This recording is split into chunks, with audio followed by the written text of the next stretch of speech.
Nós somos uma espécie basicamente religiosa. Nós não somos uma espécie científica. A gente não tem um modo de pensar científico. Existiria uma espécie científica? Não conhecemos. Será que é possível algo assim se Talvez desenvolver? não. E talvez se a gente fosse, a gente ficasse louco. Pois é. Perigoso. Entendeu? Talvez. Talvez ficasse Ou a gente louco. fosse igual o Spock, tá ligado? Mas o Spock era místico, né, meu? Você lembra que ele era místico? Eu sei que ele era bem racional, só não sei tanto. Não, então, a minha geração é a geração do Spock. Sim. Meu pai Agora gostava você muito entrou também num terreno... que você mais... O Spock, ele era extremamente racional, lógico. Primeiro, o Spock era um personagem híbrido, né? Que o pai dele era vulcano e a mãe era terráquea, como se falava. E assim... mas os vulcanos, enquanto tal, eles eram extremamente lógicos, mas eles acreditavam em vida após a morte. Tem episódios que mostram isso. Entendeu? Na separação de espírito e matéria. Spock era místico. Não era materialista. Interessante. E você acha, então, que o mundo é um mundo materialista? Essa pergunta quer dizer se eu acho que só existe aquilo que é formado por átomos? Você acha que isso... É isso que você quer dizer? Caralho, alguém que decifra o monarquês. Gostei. Cara, tem que ser um filósofo. Esse cara é filósofo mesmo. Não é, porque quando você fala materialista, pode ser materialista no sentido marxista. Sim. Que tudo são relações econômicas de produção, Tomar entendeu? coca. Então. Sim. E eu entendi que você estava falando nesse sentido originário. Exato. Né? Que a gente chama em filosofia de materialismo atomista.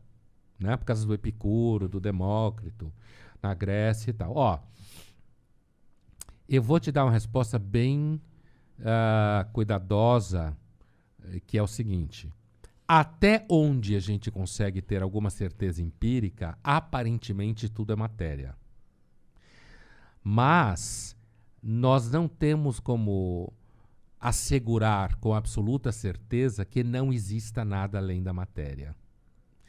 Mas até onde a gente tem teste científico, experiência com raciocínios fundamentados em algo empírico, como a gente chama, empírico em filosofia significa a experiência que você observa, entendeu? Não dá para dizer que exista vida após a morte, mas isso não é garantia, porque a gente seguramente não sabe tudo. Quando os cientistas conversam com você e falam assim, 95% da energia do planeta é matéria escura e energia escura, e a gente simplesmente não sabe nada sobre isso. O que isso causa na sua... 95% do universo são propriedades que a gente simplesmente não tem a menor ideia. Então, seja que propriedades forem essas, se elas forem energia, elas são matéria. Então, o problema não é só... o problema não é se existe algum tipo de matéria ou de configuração de energia que a gente não conhece. A questão é se existe algo que não fosse da ordem de partículas atômicas, mesmo que negativas. Entende o que eu estou dizendo? Então, assim... se fosse de outra dimensão, algo que não... Algo que não fosse nem do nosso tipo de realidade.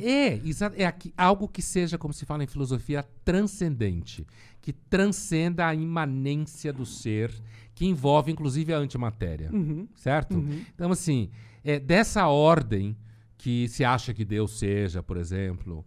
Os deuses antigos, veja, os mortos não eram dessa ordem. Eles eram só vivo que continuou vivo e morreu e continuou vivo. Né? E que aí virava uma espécie de poltergeist, dependendo da comida que se dava para ele. Ele podia te ajudar a combater as doenças. E o nosso problema é que nós somos uma espécie que sabemos mais do que deve.